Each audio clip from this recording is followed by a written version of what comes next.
Si Senator Ivy Marcos, napapansin niyo ba, Kakoki? Parang nagiging kontra siya sa mga directions ni Pangulong Bongbong Marcos. Hindi ko alam kung ako lang nakakapansin nito, pero meron din ako napapansin na ibang mga content creators, ibang vloggers, parang ano din parang taliwas, parang ganoon din yung kanilang obserbasyon na parang tumataliwas si Senator Ivy Marcos doon sa mga directions ni PBBM. Di ba? Mga usapin, maraming usapin yan sa agrikultura, itong transportation modernization o PUB modernization, lagi sila nagkakaiba ng opinion. Ano ba ito? Totoo ba ito? O strategy or kung ano man po yan ay hindi pa po malinaw. Tayo, syempre maganda rin yan, nagkakaroon ng pagkakaiba sa perception, kahit magkapatid sila, okay lang yan, importante irespeto. Pero irespeto natin kung ano yung opinion niya, dahil kahit kapatid siya, ka-coffee, nagkakaroon talaga ng pagkakaiba ng opinion. But ito ha, we have to remember, dapat iisa yung nagdedirect. Kasi kung marami yung nagdedirect, marami nagmamaneho, tutumba tayo. Di ba? Kung sino yung pinagkatiwalaan ng taong bayan na mag-drive, magmaneho, sundin natin, di ba? Kasi kung pa-norte siya, ikaw pa-south ka, taliwas, di ba, saan ka pupunta sa kausan eh? Anyway, sige, tingnan natin kung mag-work yung ganyang analogy dito sa balitang ito.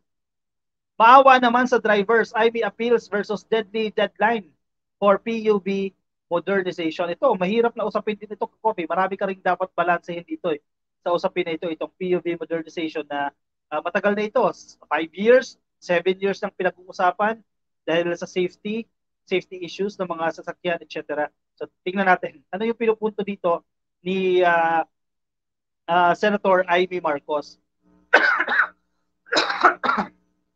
Kung hindi ako nagkakamali, correct niyo ako kung mali ako sa understanding niya. Ang gusto ni PBBM, i-push na itong modernization, PUB modernization. Tama ba? Yun din ba ang natatandaan ninyo?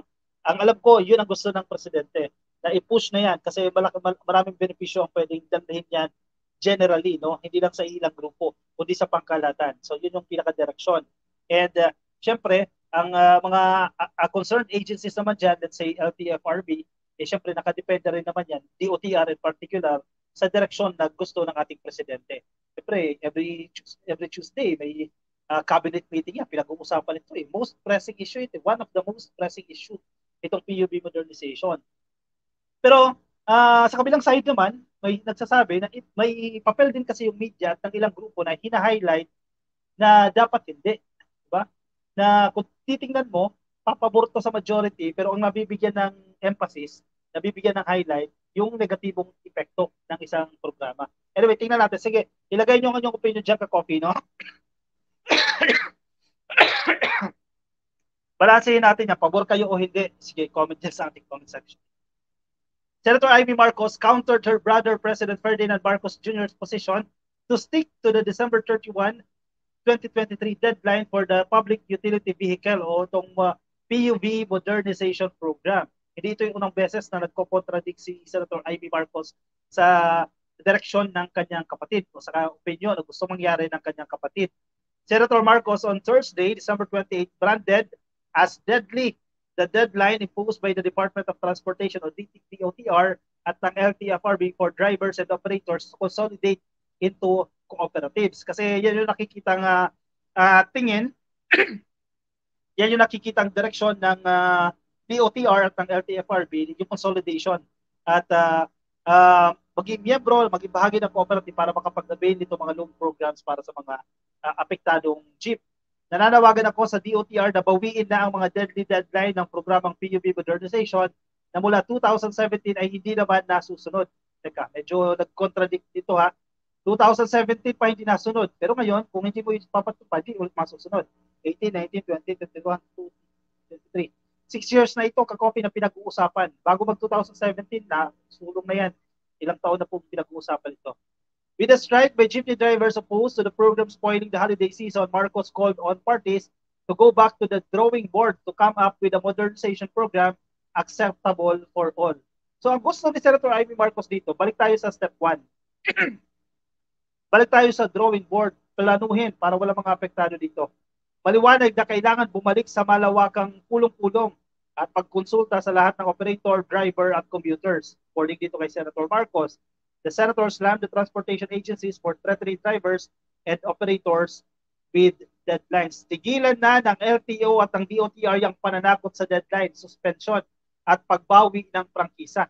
Sabi ni Pangulo ni Senator Marcos, her position runs counter to that of her brother, President Marcos, who said the government should stick to the deadline because the majority of drivers and operators have consolidated and those on strike comprise only a minority. Tama tayo doon sa sinasabi natin kanina. Ang gusto ni PBBM, kasi kung titingnan mo, pang malawakang pagtingin, doon sa pabor sa nakararami. Ang basa ko dito, ang understanding ng presidente natin dito, makatutulong ito o pabor ito sa nakararami, itong jeepney modernization, PUV modernization, particular doon sa mga mananakay sa ating mga commuters. Ang problema kasi, actually may halong pananamantala din ito sa iba na overpriced yung ilang mga modernized jeep umano, no? Nagiging pasanin niya sa mga driver. Siguro yun ang i-address. Pagdating naman sa suporta, ang DSWD, meron silang one-time no, na financial aid, financial assistance para sa mga apektadong driver. Pero syempre, ayaw pa rin ng mga ilang mga driver no kasi ito yung kanilang kabuhayan. Parang ano daw, nabigla ba? Bakit biglaan? Kasi ang ibang suggestions pa nga diyan, paano yung mga driver na hindi magko-consolidate? Hindi makaka-avail nitong mga services na ito o hindi nila afford itong mga mamahal na jeep na ito, ano yung gagawin? Parang suggestion niya, mag-change ng career. Actually, mahirap yan sa mga driver na mag-change ng career. Una, do they have the enough skills para doon sa bagong career na yan? May mga suggestions nga na dapat idinaanan ito sa TESDA para i-train, i-reskill itong mga ito at bigyan ng nararapat na skills para doon sa kanilang ibang mapapasukan. On the other hand naman, kailangan ng i-modernize dahil nasasaalang-alang ang safety ng mga mananakay at kailangan na rin natin yan para sa ating environment, etc. Dahil yung allegedly, yung ilang mga jeeps na luma na, grabe yung mga usok no, na malaki ang perwisyo na naibibigay sa mga mananakay. At kung yung compliance, no, hindi na sila nakakapag-comply doon sa standards ng emission, etc. etc. Actually, mahirap na usapin ito, no? So, yan po yung ilan sa mga bagay na napapansin natin na parang tila nag-iiba ng persepsyon, ng direksyon o ng pananaw itong si Senator Amy Marcos at parang napapadalas yung kanyang pagkontra sa gusto ng ating administrasyon ni PBBM. Ano ba ito? Strategy ba ito? Though okay lang naman yan, difference in opinion. Diba? Maganda rin yan. Parang nagkakaroon ng pagkakaiba ng opinion para kahit pa paano, no? Hindi lang puro one way, no? May kumukontra, may mga suggestions, etc. Pero minsan pag napapadalas, parang iba kasi yung dating nito eh. Ano ba ito? Sinasadya ba ito o ano lang? Kasi tatakbo ito si Senator Ivy Marcos eh. Tapos na yung kanyang termino eh. 6 years eh.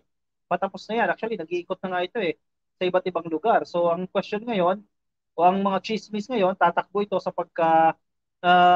tawag doon, pagka senador, re-election ito ka Coffee.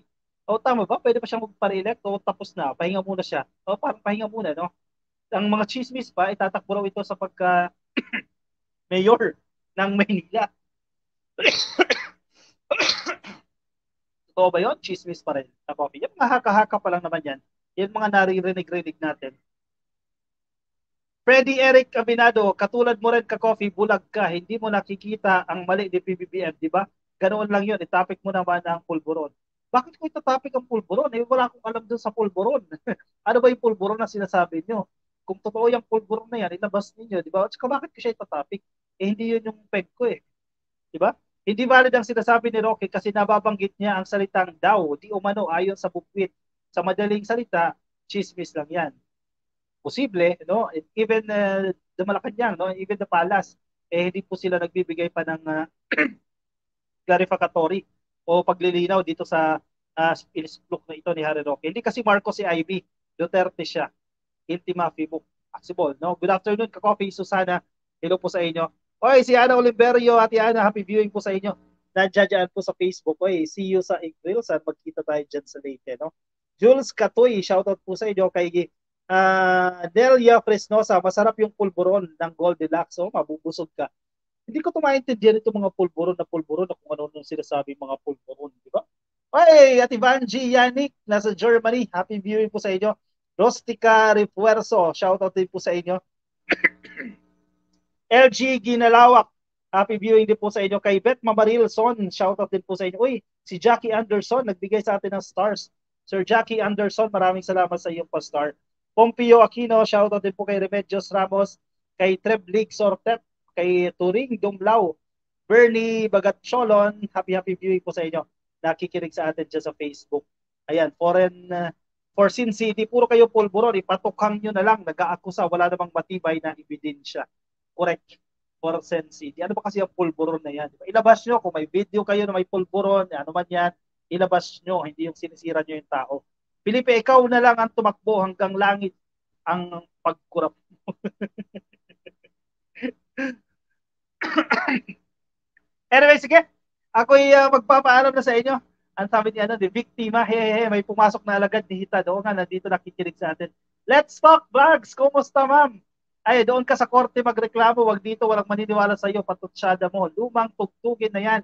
Ano ka, perfect ang DDS, ang banda, explain mo nga doon ka, Sara Luslos mo, check, sabi ni Ma'am Let's Talk. Oy, Ma'am Let, thank you ha, at napadpad ka sa ating channel. Ka-coffee, i-follow din natin, i-subscribe natin si Ma'am Let's Talk Vlogs. Ayan, i-check nyo lang ka-coffee sa YouTube, makikita nyo si Ma'am. Masipag din itong gumawa eh. Let's Talks Vlog, ayan, pasyalan nyo rin po yung kanyang tahanan. Na solid supporter din po yan. Miss Butterfly, kahit ano pa ang bash ninyo, Duterte pa rin kami. Push, wala naman nagbabawal. Pulburon, tapos ang source nila si Maharlika. Paano mo paniniwalaan yung baliw na yon? Ilang beses nang napahiya yun sa mga paninira niya, wala naman siya mailabas na ebidensya, puro chismis lang, sabi ng Marcos loyalist. So, ilabas mo kung meron. Pinaniniwala kami, budol-budol man si BBM, kapal mukha katulad ng pinsa na si Itang Balolong. Ba't nandito pa to si Helen Palyari? Jessie Tabuig, maupay nga kulog ka coffee, advance happy new year po sa inyo. Alright, advance happy new year din po sa inyo. O sige na, ako'y magpapaalam na muna, medyo umiinit na. Maraming salamat sa pagsama sa akin ngayong araw po ng Sabado ng hapon. Shoutout po sa inyong lahat. Ka-coffee ha, baka kasama na yung mga nakikinig sa atin na nasa kabilang parlor. Baka hindi ka pa naka-follow sa ating Facebook page. Click lang yung follow, click lang po yung like yan. Helen Malyari, ma'am, click mo yung follow dyan sa taas. At kung nasa YouTube po kayo, ay click lang po ang subscribe. Alright, sige. Ako yung magpapaalam na muna sa inyo. Magkita-kita ulit tayo. Mamaya, tingnan natin mamaya, alas 10 ng gabi.